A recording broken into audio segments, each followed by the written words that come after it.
Assalamualaikum with the wish and hope that you are in good state of your health and doing well. Today we are going to start our lecture on system identification, that is our lab number 6, system identification of first order systems. So I have uploaded this on LMS as well. Go check out the lab document. So here is the lab document, lab number 6, system identification of first order system. Basically system identification क्या होती है? जब भी हम किसी भी system को एक इनपुट अप्लाई करें और उसका आउटपुट रिस्पॉन्स देख के हम उसका जो है वो ट्रांसफर फंक्शन बता सकते हैं। ठीक है, अगर हम किसी सिस्टम को स्टेप इनपुट अप्लाई करें, ठीक है, स्टेप इनपुट क्या होता है? जो for time T less than zero जो है वो ज़ीरो होता है और टी के बाद टी ज़ीरो के बाद वो जंप कर जाता है टू अ न्यू लेवल और फिर उसके बाद वो एक कांस्टेंट जो है वो इनपुट मेंटेन रखता है। तो अगर इस तरह से हम किसी भी सिस्टम को एक स्टेप इनपुट अप्लाई करें तो हम उसका आउटपुट रिस्पॉन्स देख के उसका ट्रांसफर फंक्शन ड्रॉ कर सकते हैं। ठीक है, तो आज हम बात करेंगे कि फर्स्ट ऑर्डर सिस्टम का आउटपुट रिस्पॉन्स किस तरह का होता है और हमें कैसे पता चलता है कि फर्स्ट ऑर्डर है, और फिर हम उसको फर्स्ट ऑर्डर सिस्टम के ट्रांसफर फंक्शन से कैसे अप्रोक्सीमेट करते हैं, और फिर first order system transfer function क्या होता है। ये सारी बातें आज की लैब में हम डिस्कस करेंगे। तो स्टार्ट करते हैं। हमारा ऑब्जेक्टिव है be able to obtain transfer function of a first order system using bump test method. ठीक है, तो बम्प टेस्ट मेथड क्या है? बम्प टेस्ट मेथड बेसिकली ये वही स्टेप रिस्पॉन्स की बात हो रही है कि अगर हम किसी भी सिस्टम को स्टेप इनपुट अप्लाई करें और उसका आउटपुट रिस्पॉन्स जाके ऑब्जर्व करें तो उसके ज़रिए से हम किसी भी फर्स्ट ऑर्डर सिस्टम को जो है वो मॉडल कर सकते हैं इन terms of its transfer function. ठीक है, तो जब भी हम किसी फर्स्ट ऑर्डर सिस्टम को स्टेप इनपुट अप्लाई करेंगे तो वो अपनी एक इनिशियल स्टेट से स्टार्ट होगा एंड इट विल मूव। इस तरह से आपको एक कर्व दिखेगा और फिर उसके बाद वो जाके अपनी स्टेडी स्टेट वैल्यू को अचीव कर लेगा। तो स्टेडी स्टेट वैल्यू जो उसकी फाइनल वैल्यू जहाँ पे जाके वो कांस्टेंट हो गया, तो इस ये जो स्टेडी स्टेट है जहाँ पे हो गया ये आपका स्टेडी स्टेट रिस्पॉन्स कहलाता है। और ये जब तक इससे पहले जो यहाँ पे आप देखें कि अपनी फाइनल वैल्यू तक नहीं पहुंचा इस पूरे कर्व के अंदर, ये आपके पास ट्रांजिएंट रिस्पॉन्स कहलाता है। ये जो भी आपके पास कर्व है जहाँ पे ये अपनी स्टेडी स्टेट वैल्यू को अचीव करना चाह रहा है, यानी ये कांस्टेंट वैल्यू तक पहुंचना चाह रहा है, जब तक ये कांस्टेंट वैल्यू तक नहीं पहुंचेगा तब तक ट्रांजिएंट रिस्पॉन्स है और फिर उसके बाद आपके पास स्टेडी स्टेट रिस्पॉन्स है। तो हम इस ट्रांजिएंट रिस्पॉन्स की एनालिसिस करते हुए हम बता सकते हैं कि इस सिस्टम का ट्रांसफर फंक्शन क्या है। ठीक है, तो कोई भी फर्स्ट ऑर्डर सिस्टम तो हमने देख लिया कि अगर हम किसी फर्स्ट ऑर्डर सिस्टम के इनपुट पे स्टेप रिस्पॉन्स अप्लाई करें, स्टेप इनपुट अप्लाई करें तो आउटपुट रिस्पॉन्स हमारा इस तरह का आएगा। अगर इस तरह का ग्राफ हमें दिखे आउटपुट पे तो हम ये कह सकते हैं कि this is a first order system in nature और हम इसका ट्रांसफर फंक्शन ड्रॉ कर सकते हैं। अब फर्स्ट ऑर्डर सिस्टम से क्या मुराद है? ऑर्डर ऑफ सिस्टम कैसे पता चल सकता है? आपने देखा होगा कि ट्रांसफर फंक्शन क्या होता है, जी ऑफ एस के थ्रू हम रिप्रेजेंट कर रहे होते हैं। ट्रांसफर फंक्शन बेसिकली क्या है? आउटपुट अपॉन इनपुट का रेशियो है। ठीक है, अगर हम कोई इनपुट अप्लाई करते हैं तो उसका आउटपुट कैसा होगा, उसके रेशियो को आप ट्रांसफर फंक्शन कह रहे होते हैं। तो हर फर्स्ट ऑर्डर सिस्टम का ट्रांसफर फंक्शन की जो जनरल फॉर्म है वो इस तरह से होती है। अब अगर आप देखें अपॉन में जो एस है, एस की पावर क्या है? मैक्सिमम 1। ठीक है, तो हम डिनोमिनेटर की पावर देखते हैं कि डिनोमिनेटर में लैप्लास की हाईएस्ट ऑर्डर क्या है। अगर लैप्लास का हाईएस्ट ऑर्डर 1 है तो that is a first order transfer function. ठीक है, अगर ये हाईएस्ट ऑर्डर 2 हो जाता तो फिर that will become a second order transfer function. Second order transfer function की हम अभी बात नहीं कर रहे हैं, वो हम अगली लैब के अंदर बात करेंगे। We are more concern on a first order system. ठीक है, तो फर्स्ट ऑर्डर सिस्टम का ट्रांसफर फंक्शन होता है दैट इज ऑलवेज, उसकी जो फॉर्म होगी वो इस तरह से होगी के divided by tau S plus 1। ठीक है, नाउ व्हाट इज दिस के?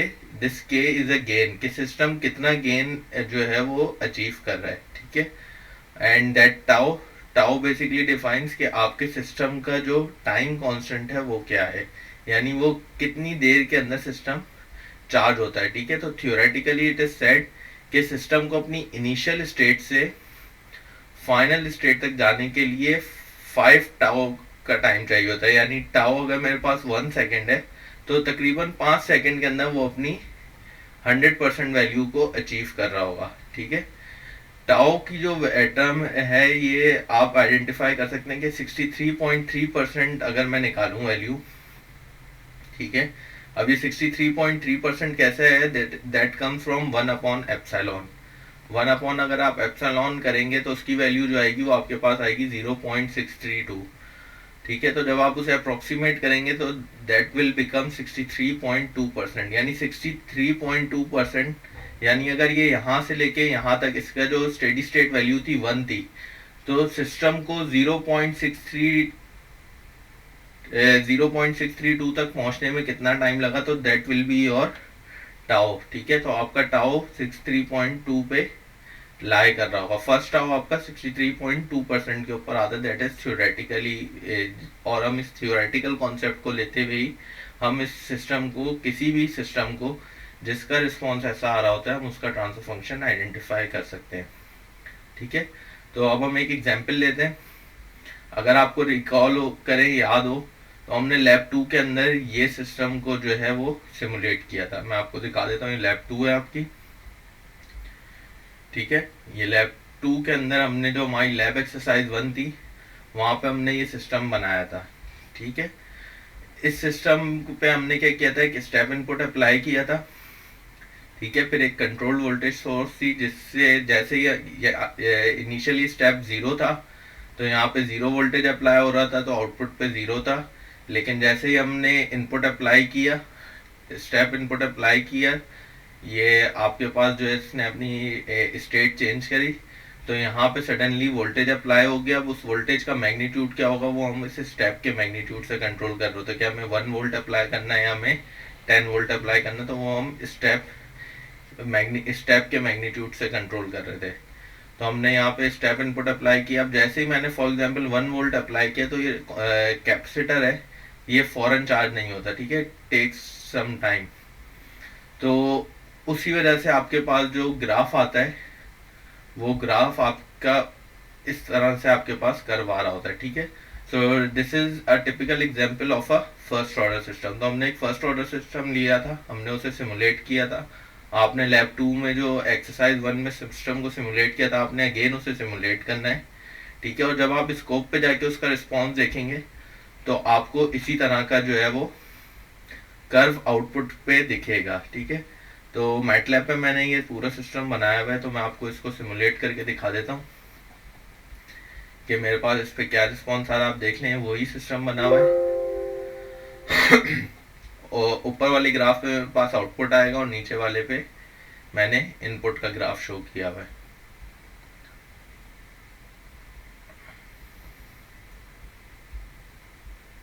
ओके, तो अब आप ये देख सकते हैं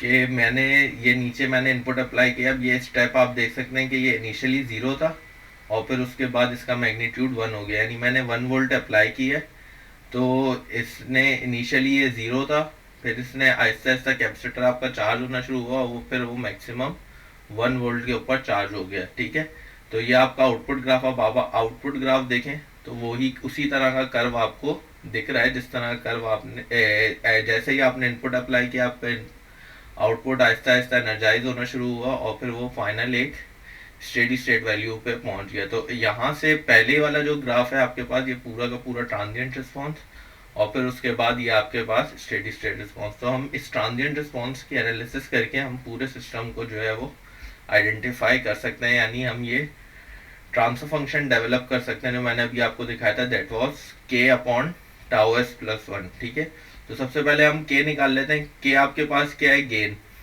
गेन क्या है, अगेन गेन एक रेशो है आउटपुट अपॉन इनपुट का। ठीक है, अच्छा, इस सिस्टम में अगर आप ऑब्जर्व करें तो आपके पास इनपुट क्या है, इनपुट आपके पास ये वोल्टेज है। ठीक है, और आउटपुट आपके पास क्या है, दिस वोल्टेज अक्रॉस कैपेसिटर। तो इनपुट आपका एक Vs वोल्टेज सोर्स है और आउटपुट आपके पास Vc है। तो यानी हमारा जो ये ट्रांसफर फंक्शन बनेगा, that will B Vc of s divided by V S of S, ठीक है। इन दोनों के दरमियान का रिलेशन निकलेगा इस वोल्टेज सोर्स से टूवर्ड्स दिस कैपेसिटर वोल्टेज, ठीक है। तो जब हमें ट्रांसफर फंक्शन डिफाइन करना है तो हमें दो पैरामीटर्स चाहिए, के और टाउ। सबसे पहले देख लेते हैं कि के किस तरह से निकालते हैं, ठीक है। के निकालने के लिए आपको जो है वो चार वैल्यूज जो है वो अपने ग्राफ से नोट करनी है, ठीक है। सबसे पहले आपने इनपुट के ग्राफ से दो वैल्यूज नोट करनी है कि इनपुट की इनिशियल वैल्यू क्या थी और इनपुट की फाइनल वैल्यू क्या थी। तो जैसे ही आप अपने सिस्टम को रन करेंगे, अपने इस मॉडल को बनाने के बाद रन करेंगे, स्कोप खोलेंगे, तो फिर आपके पास इस तरह से स्कोप खुल जाएगा, ठीक है। यहाँ पे आपके पास टॉप के ऊपर अगर आप देखेंगे तो ये आपके पास कर्सर मेजरमेंट्स आ रही है। जैसे ही आप इन्हें खोलेंगे तो आपके पास कर्सर्स आ जाएंगे जिनकी थ्रू आप जो है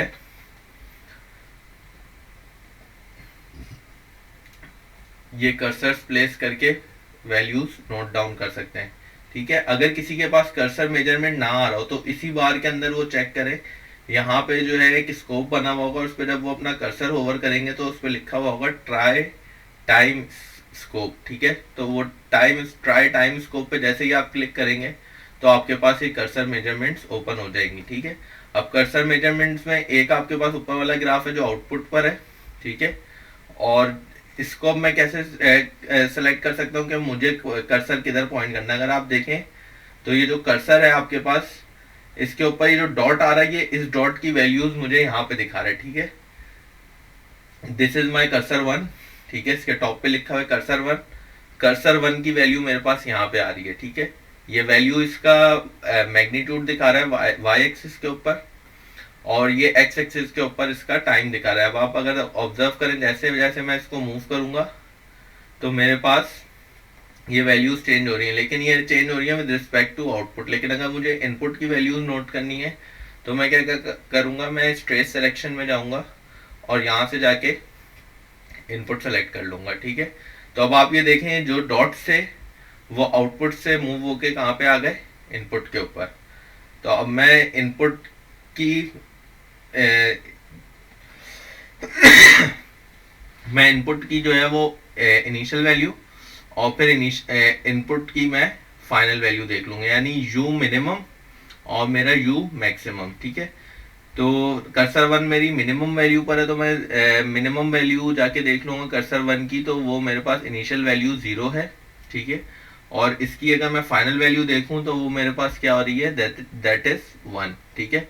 यानी स्टेप मैंने यूनिट स्टेप अप्लाई किया है जिसका फाइनल जो मेरे पास मैग्नीट्यूड है दैट इज 1 और इनिशियली इसका मैग्नीट्यूड क्या था, 0, ठीक है। तो हम जाके इन दो वैल्यूज को नोट कर लेते हैं और अपने पास यहाँ पे लिख लेते हैं कि मेरे पास u मिनिमम जो है वो 0 वोल्ट है यानी मिनिमम वैल्यू ऑफ इनपुट, और u मैक्सिमम मेरे पास 1 वोल्ट है यानी मैक्सिमम वैल्यू ऑफ इनपुट, ठीक है। अब आपने सेकंड काम क्या करना है, आपने दो रीडिंग लेनी है। अब आपने दो रीडिंग्स आउटपुट के ग्राफ से लेनी है। तो अब हम चलते हैं अपने वापसी इधर। अब इसको आउटपुट पे लेके जाने के लिए हम क्या करेंगे, अगेन ट्रेस सिलेक्शन में आएंगे और आउटपुट पे क्लिक कर देंगे। इसने देखें यहाँ पे दिखा भी दिया कि ये रेड डॉटेड लाइन को इसने सेलेक्ट कर लिया है, ठीक है। अब आपने आउटपुट की इनिशियल वैल्यू कहाँ पे लेनी है, जब आपका इनपुट अप्लाई हुआ था। आप ये देखें मैंने इसको जो है वो ट्रेस कर लिया है किसके साथ, जिस टाइम पे मेरा इनपुट अप्लाई हुआ था मैंने इसे अलाइन कर लिया कि मेरा इनपुट इस पॉइंट के ऊपर यानी इस टाइम के ऊपर मेरे पास हुआ था। यानी इनिशियली मेरे आउटपुट की वैल्यू ये थी, इनपुट अप्लाई हो जस्ट बिफोर के उसके ऊपर इनपुट अप्लाई हुआ हो, ठीक है। तो इनपुट अप्लाई होने से पहले मेरे पास ये वैल्यू थी, ठीक है। तो कर्सर 1 को मैंने इनिशियल वैल्यू पे रख लिया और कर्सर 2 को मैं ले जाता हूँ अपनी फाइनल वैल्यू, ठीक है। यानी मैक्सिमम ये कहाँ तक गया, ठीक है। तो अब आप देखें इनिशियल वैल्यू इसकी क्या आ रही है, 0, और इसकी फाइनल वैल्यू क्या आ रही है, 1, ठीक है। अब ये फाइनल वैल्यू को हम स्टेडी स्टेट वैल्यू भी कहते हैं कि मेरा आउटपुट की स्टेडी स्टेट वैल्यू ये है, मेरे आउटपुट की इनिशियल वैल्यू ये है, ठीक है। तो इनिशियल वैल्यू को हम y नॉट भी कह सकते हैं। तो हमने y नॉट कह लिया कि हमारे पास 0 वोल्ट है और स्टेडी स्टेट वैल्यू हमारे पास 1 वोल्ट है, ठीक है। ये हमने यहाँ से कर्सर से नोट किए। Cursor 1 is at y naught, तो y नॉट हमारे पास 0 है। Cursor 2 as is at Y S S हमारे पास क्या है 1, ठीक है। जैसे ही आपके पास ये 4 रीडिंग आपने अपने ग्राफ से ऑब्टेन करी, तो आप इसका के जो है वो इजीली ड्राइव कर सकते हैं। के का फॉर्मूला क्या है? के मैंने आपको बताया क्या होता है, गेन। गेन क्या है? आउटपुट अपॉन इनपुट, ठीक है। तो आउटपुट आपके पास क्या है? डेल्टा वाई, के वाई के अंदर कितना चेंज हुआ, और इनपुट आपके पास क्या है कि डेल्टा यू, आपने इनपुट के अंदर कितना चेंज किया, ठीक है। तो डेल्टा चेंज निकालने के लिए हम क्या करते हैं, मैक्सिमम माइनस मिनिमम करेंगे। तो मैक्स वैल्यू हमारे पास 1 थी, मिनिमम 0 थी, तो ये 1 आ गया। स्टेडी स्टेट वैल्यू हमारे पास जो है यहाँ पे 1 आई थी और ये 0 आई थी, तो ये आपके पास 1 आ गया, ठीक है। बहुत सिंपल सा केस है। तो delta Y upon delta U दोनों के आंसर 1 है, तो आपके पास जो गेन आया इस सिस्टम का दैट इज 1, ठीक है। सिस्टम का गेन आपके पास क्या आ गया? 1, ठीक है। तो हमने ट्रांसफर फंक्शन का एक अननोन जो है वो फाइंड कर लिया, दैट इज के आपका सिस्टम का क्या है? 1 है, ठीक है। अच्छा, नेक्स्ट आपने क्या करना है, नेक्स्ट अननोन है आपके पास टाउ, ठीक है। अगर आपको ये पता चल जाए तो आप कंप्लीटली इस सिस्टम को इन terms of its transfer function जो है वो डिफाइन कर सकते हैं, ठीक है। अब टाउ मैंने आपको क्या बताया था, दैट इज टाइम कांस्टेंट, ठीक है। टाइम कांस्टेंट क्या है कि वो इस ग्राफ के 63.2%, यानी अगर आप ये देखें 0.6 लिखा हुआ है, तो 0.632 विल बी समवेयर हेयर, तो इधर आपका जो है वो ट्रांसफर फंक्शन होगा। लेकिन हमें ये एग्जैक्टली नहीं पता होता कि किस टाइम पे जो है वो टाइम कांस्टेंट आए, क्योंकि ये अगर आप देखें आपका स्टेप इनपुट जो है वो शिफ्टेड है थोड़ा सा, ठीक है। तो हमने ये नोट करना है कि इस ग्राफ में हमें कहाँ कर्सर रखना है, और फिर उस पॉइंट के ऊपर कर्सर को रखकर हम जो है टाइम की वैल्यू नोट करते हैं, और फिर हम इनिशियल टाइम में से दोनों को माइनस करेंगे तो आपके पास टाइम कांस्टेंट आ जाएगा। तो इसका एक बहुत ही सिंपल सा एक फॉर्मूला यहाँ पे जनरल फॉर्म लिखी हुई है। ये वो एम्पलीट्यूड है जिस एम्पलीट्यूड के ऊपर आपके पास टाइम कांस्टेंट अपीयर होगा, ठीक है। 0.632 ये आया 1 अपॉन एप्सिलॉन से, ठीक है। मल्टीप्लाई बाय डेल्टा वाई हम निकाल चुके हैं, ठीक है। डेल्टा वाई हमारे पास क्या आया था? 1 plus Y naught. Initial condition आपके सिस्टम की कोई भी हो, ये बहुत ही सिंपल सा केस है। तो यहाँ पे हमारे पास वाई नॉट कितना है? 0 वोल्ट, लेकिन ये इनिशियल कंडीशन कुछ और भी हो सकती है। तो हमने जब इस फॉर्मूला के अंदर सारी वैल्यूज प्लग इन करी, तो हमारे पास आंसर आया कि हमें 0.632 पे ये वो एम्पलीट्यूड है जिसके ऊपर आपका टाउ अपीयर होगा, ठीक है। तो आपने सिंपल इस फॉर्मूला को जो है वो यूज करना है, कभी भी कोई भी एग्जाम्पल हो, इसकी ये दोनों वैल्यूज इसके अंदर प्लग इन करेंगे, और फिर जो आंसर आएगा आपने वहां पे ले जाके अपने कर्सर को रखना है। यहाँ से मुझे पता चल गया कि मुझे 0.632 पे अपने कर्सर को ले जाके रखना है और टाइम नोट करना है, ठीक है। तो मैं यहाँ से गया, अब मैं इस आउटपुट को मूव करूंगा कहां तक? 0.632 तक, और मैं यहां से ऑब्जर्व करता रहूंगा। अब आप ये देखें मैंने रख लिया 0.632, ठीक है। ये मेरे पास जो है टाइम कांस्टेंट है, कर्सर 2 जो है वो मेरे पास मैंने रख लिया कि फर्स्ट टाउ मेरा इस वैल्यू के ऊपर होगा, तो मैंने इसकी वैल्यू देख ली कि 0.632 के ऊपर मैंने इसे सेट कर दिया। इनिशियल वैल्यू मेरी 0 थी, कर्सर 1 में मैंने अपना इनिशियल के ऊपर सेट किया था। आपने इसे हमेशा इसी टाइम के ऊपर सेट करना है, ठीक है। जब आपने इनपुट अप्लाई किया था उससे जस्ट बिफोर आपके पास मैग्नीट्यूड, इसके बाद आपका इनपुट अप्लाई होता तो आपका आउटपुट इंक्रीज होना शुरू हो गया था, ठीक है। तो अब ये इन दोनों कर्सर्स के दरमियान में जो है that is your time constant tau, ठीक है। तो हम चैनल 1 का टाइम नोट कर लेंगे, वो आपका टी नॉट हो जाएगा, जो कि यहाँ पर है 9.085 एक्सपोनेंट -4, ठीक है। तो आपने कर्सर को इस वैल्यू के ऊपर जो इस फॉर्मूले से आपके पास आया उसके ऊपर रखना है, ठीक है। और फिर ये दो टाइम की वैल्यूज आपने नोट करनी होती है, टी नॉट और टी1, ठीक है। टी नॉट आपका वो इनिशियल टाइम जिस टाइम पे आपने इनपुट अप्लाई किया था, और टी1 आपके पास वो टाइम जिसके ऊपर आपके पास जो मैग्नीट्यूड है वो अपीयर हुआ है, जिसपे आपने भी कर्सर 2 लगाया है, ठीक है। तो आप अगर यहाँ पे देखें तो ये जो कर्सर 1 है इसका जो टाइम है दैट इज टी नॉट, ठीक है। और कर्सर 2 जो आपको टाइम शो कर रहा है दैट इज योर टी1, ठीक है। और इसका डेल्टा टी आपके पास शो हो रहा है 10.088 मिली सेकेंड। ठीक है, अब आपने दोनों वैल्यूज नोट करने के बाद टाउ का simple formula that is T one minus T not, again ये वही फॉर्मूला मैक्सिमम माइनस मिनिमम। अगर मुझे इन दोनों वैल्यूज के बीच का डिस्टेंस चाहिए, इन दोनों लाइंस के बीच का डिस्टेंस चाहिए, तो मैं इस मैक्सिमम को माइनस कर दूंगा मिनिमम से, तो मुझे बीच का एरिया मिल जाएगा। दैट इज माई इंटरेस्ट कि मेरा टाउ ये है। ठीक है, तो आपने T one minus T not किया, तो ये उस वक्त जो मैंने वैल्यूज नोट की थी उसके मुताबिक ये था। उसका जो आंसर आया that is 0.0099, that is 9.969 millisecond. ठीक है, तो हम इसको अप्रोक्सीमेट कर सकते हैं कि 10 मिली सेकेंड है।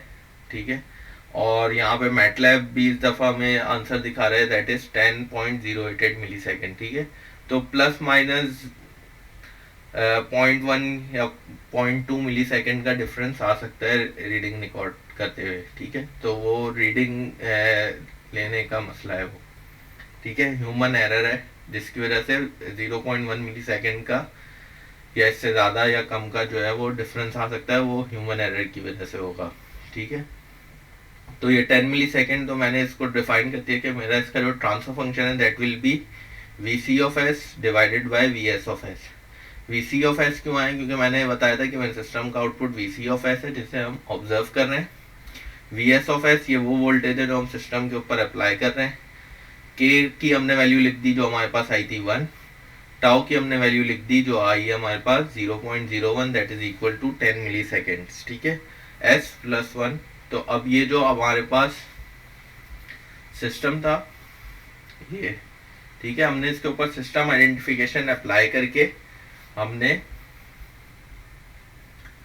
कंप्लीट सिस्टम आइडेंटिफिकेशन अप्लाई करके आपने जो है वो जी ऑफ एस, आपका जो सिस्टम का ट्रांसफर फंक्शन है वो यहाँ पे ये आ गया। ठीक है, इस सिस्टम में जो भी वैल्यूज थी वो आपको लैब मैनुअल में बताई हुई है यहाँ पे कि आपने रेजिस्टेंस की वैल्यू क्या रखनी है, कैपेसिटेंस की वैल्यू क्या रखनी है, सिमुलेशन स्टेप टाइम क्या रखना है और स्टेप टाइम को क्या रखना है। ठीक है, स्टेप के मैग्नीट्यूड को हमने नहीं चेंज किया, हमने उसे बाय डिफॉल्ट 1 छोड़ा है। ठीक है, इसी वजह से आप अगर देखें आपके पास ये जो आउटपुट आ रहा है यहाँ पे जो आउटपुट का मैग्नीट्यूड है वो 1 है। ठीक है, वो इस वजह से क्योंकि आपने स्टेप के अंदर फाइनल वैल्यू जो है वो 1 रखी हुई थी। अगर मैं इसको 10 कर दूंगा तो ये जो है ये 1 से मूव होके कहाँ चला जाएगा, 10 वोल्ट पे। ठीक है, अप्लाई करते हैं। ठीक है, और अब इस सिस्टम को रन करके देखते हैं। ठीक है, तो अब आप ये देखें आपका जो इनपुट है वो 1 वोल्ट का नहीं अब बल्कि 10 वोल्ट का इनपुट अप्लाई हुआ है। ठीक है, और 10 वोल्ट का ही आपके पास आउटपुट पे जा रहा है। ठीक है, तो स्टेप का मैग्नीट्यूड आपके पास इतना इफेक्ट कोई इम्पैक्ट नहीं करता। आप स्टेप का इनपुट जो है वो देख के अप्लाई करते हैं कि आपका जो सिस्टम है वो उसको बर्दाश्त कर सकता है या नहीं। ठीक है, अब मैं इसकी एग्जांपल लेता हूँ कि ये कहाँ कहाँ एप्लीकेबल होता है। ठीक है, फॉर एग्जांपल आपके पास कोई एक मोटर है इंडस्ट्री के अंदर। ठीक है, लेकिन आपको उसका ट्रांसफर फंक्शन नहीं पता, आपको कहा गया कि भाई इस मोटर की जो है वो आप मुझे जो है इसकी परफॉर्मेंस बढ़ा दें, ये जो है पोजीशन कंट्रोल के लिए यूज़ हो रही है या ये स्पीड कंट्रोल के लिए, किसी कन्वेयर बेल्ट की स्पीड कंट्रोल के लिए यूज़ हो रही है, तो हम चाहते हैं कि ये अपनी स्पीड जो है वो मेंटेन रखे या इसके स्पेसिफिक टाइम आ जाए या कुछ ऐसा हो जाए, तो कोई भी डिज़ाइन प्रॉब्लम आपको जो है वो मिल सकती है। ठीक है, तो उस डिज़ाइन प्रॉब्लम को सॉल्व करने के लिए हम क्या करते हैं, हमें सबसे पहले किसी भी डिज़ाइन प्रॉब्लम को, कंट्रोल प्रॉब्लम को जो है वो इम्प्रूव करने के लिए हमें सबसे पहले उसका मॉडल चाहिए होता है। ठीक है, अब वो जो मोटर ऑलरेडी इंस्टॉल हुई हुई है आपके पास, ना उसका कोई मैनुअल है ना कोई आपके पास ऐसी गाइडलाइन है कि उस मोटर को किस तरह से जो है वो मैन्युफैक्चर किया हुआ है। ठीक है, बट स्टिल आपने उसकी परफॉर्मेंस इंक्रीज करनी है, तो इस तरह के सिनेरियोज में कि जहाँ पे हार्डवेयर ऑलरेडी मौजूद हो, एग्जिस्टिंग हार्डवेयर के ऊपर आपने कोई परफॉर्मेंस इंप्रूवमेंट करनी हो और आपको उसका जो है वो इंटरनल पैरामीटर्स नहीं पता हो कि उसको मैन्युफैक्चर किस तरह से किया गया है। ठीक है, तो आप उस सिस्टम पे सिंपली जो है वो इनपुट अप्लाई करें। ठीक है, और फिर उसके बाद उसके आउटपुट रिस्पॉन्स को ऑब्जर्व करें। अगर उसका आउटपुट रिस्पॉन्स में आपको इस तरह का कर्व नज़र आए तो आप कहेंगे अच्छा मैं इसको फर्स्ट ऑर्डर सिस्टम से जो है वो अप्रोक्सीमेट कर सकता हूँ, तो आप उस आउटपुट रिस्पॉन्स को ऑब्जर्व करते हुए आप उसका ट्रांसफर फंक्शन आइडेंटिफाई कर सकते हैं। ठीक है, तो लैब टास्क में मैंने आप लोग को जो प्रॉब्लम दी है, ये अगेन ये एक डीसी मोटर का मॉडल है जो हमने लैब 2 के अंदर एक्सरसाइज 3 के अंदर जो है वो कंस्ट्रक्ट किया था। ठीक है, इसके अंदर मैंने थोड़ी सी चेंजेस की है। करंट सेंसर मैंने हटा के जो है डायरेक्टली मैंने अपने इनपुट को ले जाके स्कोप के ऊपर देख ली है। ठीक है, तो एक छोटी सी यहाँ पे मैंने चेंज किया कि यहाँ पे करंट सेंसर लगा हुआ था, उसे मैंने हटा दिया और अपने इनपुट को डायरेक्टली ही जो है वो स्कोप पे ले गया। क्यों? क्योंकि ये एक डीसी मोटर है, डीसी मोटर पे आप वोल्टेज अप्लाई करते हैं और वो अपनी स्पीड पे जो है वो पहुंच जाती है। ठीक है, वो एक सर्टेन वेलोसिटी के साथ रोटेट होना शुरू हो जाती है। जैसे जैसे आप उसका वोल्टेज इंक्रीज करते हैं वो अपनी स्पीड भी इंक्रीज करते हैं। लेकिन ऐसा नहीं होता कि जैसे ही आपने वोल्टेज अप्लाई किया आपकी शाफ्ट इंस्टेंटली जो है वो अपनी, फॉर एग्जाम्पल वो अगर 1000 आरपीएम पे चलती है तो वो फौरन 1000 आरपीएम पे चली जाए। ठीक है, वो आहिस्ता आहिस्ता 0 आरपीएम से स्टार्ट होगी, फिर 100, फिर 200 एंड इट्स वो जो है अपने 1000 आरपीएम की तरफ जाती है। ठीक है, तो आपने वही लैब एक्सरसाइज 3 को अगेन जो है वो सिमुलेट करना है। ठीक है, ये हमने रोटेशनल मोशन सेंसर लगाया था। मोशन सेंसर आपको जो है वो दो आउटपुट दे रहा होता है, एक एंगुलर डिस्प्लेसमेंट दे रहा होता है। ठीक है, और एक आपके पास एंगुलर वेलोसिटी। एंगुलर डिस्प्लेसमेंट उसकी पोजीशन बता रहा होता है शाफ्ट की आपको, और ये जो एंगुलर वेलोसिटी है ये आपको शाफ्ट की स्पीड बता रहा होता है। ठीक है, तो लैब टास्क में आपको कहा गया perform system identification to determine the transfer function in terms of angular velocity per volt. ठीक है, यानी अब जो आपका ट्रांसफर फंक्शन आएगा वो आएगा W अपॉन V। ठीक है, W is your angular velocity. ठीक है, जो आपके पास इस पोर्ट से आ रही है, और पर वोल्ट जो वोल्टेज आप अप्लाई कर रहे हैं थ्रू दिस स्टेप इनपुट। ठीक है, इसके अंदर क्या पैरामीटर सेट करना है वो यहाँ पे आपको बता दिए। ठीक है, अगर आप इसके फाइनल वैल्यू 1 की जगह 3 रख दें, 4 रख दें, कुछ भी रख दें, तो आपके ट्रांसफर फंक्शन के ऊपर कोई इम्पैक्ट नहीं आएगा। ठीक है, तो मैं इसको जरा आपको सिर्फ एक ग्राफ को जो है वो रन करके दिखा देता हूँ कि इसके अंदर जो है वो कोई इसका जो आउटपुट है वो फर्स्ट ऑर्डर सिस्टम की तरह ही आ रहा है। ठीक है, मैंने डीसी मोटर की एग्जांपल देख लेता हूँ, मैंने बनाई हुई है। ठीक है, तो आप ये देख लें वही एग्जांपल है। अब मैं इसे रन कर लेता हूँ। ठीक है, तो अब आप ये देखें टॉप पे आपके पास जो है वो इनपुट आ रहा था, फिर मिडिल में आपके पास एंगुलर डिस्प्लेसमेंट है और फाइनल में आपके पास एंगुलर वेलोसिटी है। ठीक है, क्योंकि आपने कांस्टेंट जो है वो वोल्टेज अप्लाई करके रखे हुए हैं, इस वजह से आप देखें कि उसकी जो पोजीशन है आपकी शाफ्ट की कंटिन्यूसली इंक्रीज करती जा रही है। इसका मतलब क्या है कि वो कंटिन्यूसली रोटेशन है इन वन डायरेक्शन। ठीक है, एक ही डायरेक्शन में वो रोटेट करती जा रही है। ठीक है, और अगर आप ये देखें आपके पास एंगुलर वेलोसिटी, ठीक है, तो ये पहले इनिशियली 0 थी। ठीक है, शाफ्ट आहिस्ता आहिस्ता रोटेट होनी शुरू हुई और ये इंक्रीज करते करते करते आपके पास फाइनल वैल्यू पे आ गई। ठीक है, तो एंगुलर वेलोसिटी जो मैटलैब में आपको दिखा रहा होता है वो रेडियंस पर सेकंड में दिखा रहा होता है। ठीक है, तो ये रेडियंस पर सेकंड में ही आपके पास यहाँ पे तमाम जो वैल्यूज हैं वो आ रही हैं। ठीक है, तो आपने अगेन इसके ऊपर जो है वो कर्सर वगैरह लगाने, कर्सर मेजरमेंट में जाके। ठीक है, तो अब क्योंकि यहाँ पे 3 ग्राफ हैं तो यहाँ पे आपके पास ट्रेस सिलेक्शन में 3 पॉइंट्स आ रहे होंगे। ठीक है, तो इसमें से हमारे जो इंटरेस्ट के हैं वो सिर्फ ये 2 हैं, एंगुलर वेलोसिटी और इनपुट। इन दोनों के ऊपर हम रीडिंग्स लेंगे।